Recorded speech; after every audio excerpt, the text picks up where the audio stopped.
ఈ వీడియోలో మీకు బజాజ్ పల్సర్ N160 వెహికల్‌కి మనకి ఇంజిన్ ఆయిల్ అనేది ఎవ్రీ 3000 కిలోమీటర్స్ కానీ, ఎయిర్ ఫిల్టర్ అని అలా కొన్ని కొన్ని మార్చుతూ ఉంటాం కదా! అట్లానే పీరియాడికల్ మెయింటెనెన్స్‌లో ఇది వన్ ఆఫ్ ద పార్ట్ అనమాట. అంటే ఫ్రంట్ సస్పెన్షన్, ఫ్రంట్ షాక్ అబ్జార్బర్స్‌కైతే ఆయిల్ అయితే వేసుకోవాలి. ఈ వెహికల్ కంప్లీట్‌గా నియర్లీ 30,000 అరౌండ్ తిరిగేసింది కానీ ఫ్రంట్ షాక్ అబ్జార్బర్ ఆయిల్ అయితే మార్చలేదు.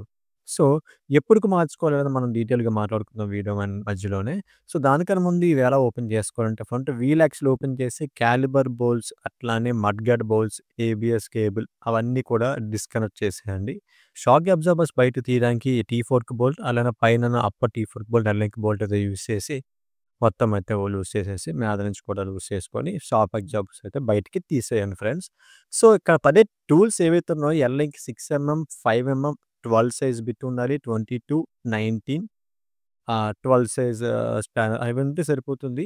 అట్లానే దానికన్నా ముందే ఇగో ఈ క్యాప్ ఓపెన్ చేసుకొని, ఇక్కడున్నప్పుడే మనం ఏం జేయాలంటే, లోపల ఉన్న బోల్ట్ అయితే లూజ్ చేయాలి. దేనితో లూజ్ చేయాలి? ఎల్‌ఎంకి బోల్ట్‌తో అయితే లూజ్ చేయాలి. ఎల్‌ఎంకి స్పానర్‌తో. సో, ఎల్‌ఎంకి స్పానర్ దీనికైతే 15 పడుతుందని కూడా 16 సమ్ అదర్.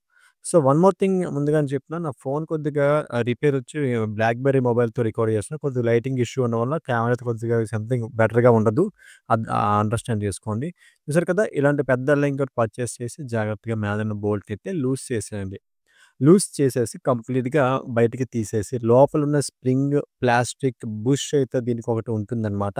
ఆ ప్లాస్టిక్ బుష్ కూడా తీసేసి కంప్లీట్‌గా లోపలున్న ఆయిల్ మొత్తం కూడా డ్రైన్ చేసి ఇన్నర్ సైడ్ అంతా కూడా క్లీన్ చేసేయండి.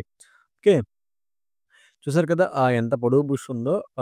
సో, ఈ వెహికల్స్‌లో ఆయిల్ అనేది ఎప్పటికి మార్చుకోవాలి? పీరియాడికల్ మెయింటెనెన్స్ అంటే టైమ్ టు టైమ్ మెయింటెనెన్స్ చేసేటప్పుడు ఇంజిన్ ఆయిల్ ఎలాగైతే మనం మార్చుతున్నామో, దీనిపైన కూడా మీరు ఖచ్చితంగా దృష్టి అయితే పెట్టాలి. లేకుంటే తప్పదు భారీ మూల్యం. చూసారు కదా! ఆయిల్ అయితే ఎంత బ్లాక్‌గా అయిపోయిందో, ఇంత బ్లాక్ అయ్యేదాకా ఉండకండి. అండ్ వన్ మోర్ థింగ్ ఏంటంటే ఆయిల్ లెవెల్ అయితే తగ్గిపోతుందండి. లెవెల్ తగ్గేంత వరకు ఉండకూడదు. మనకి షోల్డర్స్ పైన ఎఫెక్ట్ పడతాయి. ఈ ఆయిల్ ఎప్పటికి మార్చుకోవాలని చెప్పలేదు కదా! ఎవ్రీ 10,000 కిలోమీటర్స్ 10,000 కిలోమీటర్లకొకసారి మార్చుకుంటే బెటర్.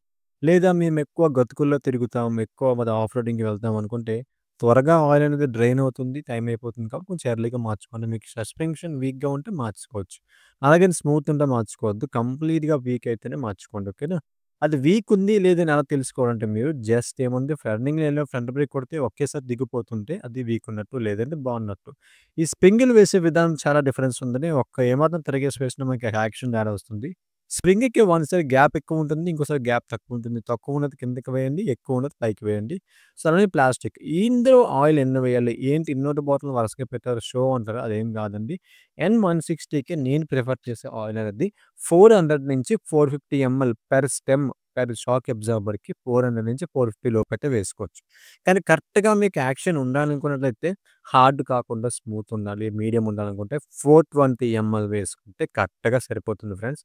420 బట్ ఫోర్క్ ఆయిల్ ఏది ప్రిఫర్ చేయాలి? బజాజ్ ఆయిల్ ఉంది, మోటోల్ ఉంది, కాస్ట్రోల్ ఉంది, వాల్వోలిన్ ఉంది. సమ్ అదర్ కంపెనీస్ ఉన్నాయి.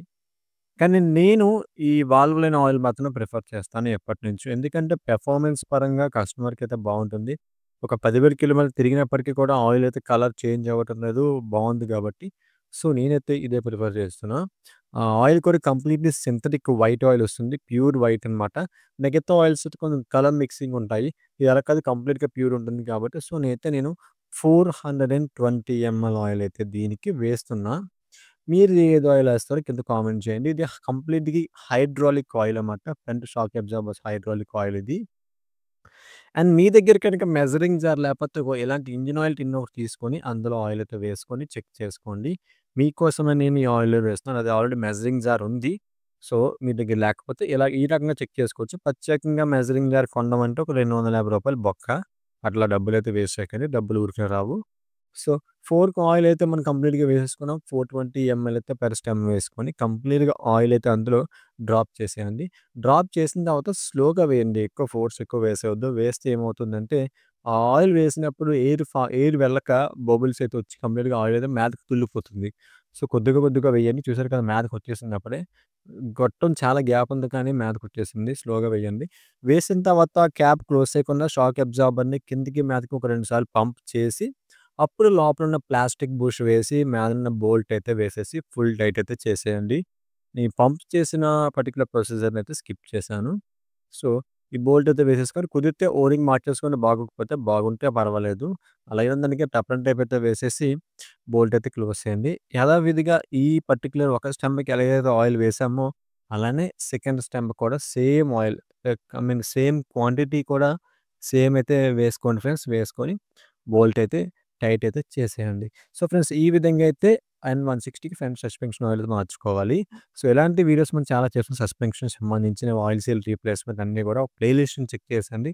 మన ఛానెల్ అయితే సబ్స్క్రైబ్ చేసుకొని, మన కొత్త ఛానెల్ అయితే కూడా సబ్స్క్రైబ్ చేసుకొని ఇన్‌స్టాగ్రామ్ అకౌంట్‌ని అయితే ఫాలో చేసేయండి ఫ్రెండ్స్.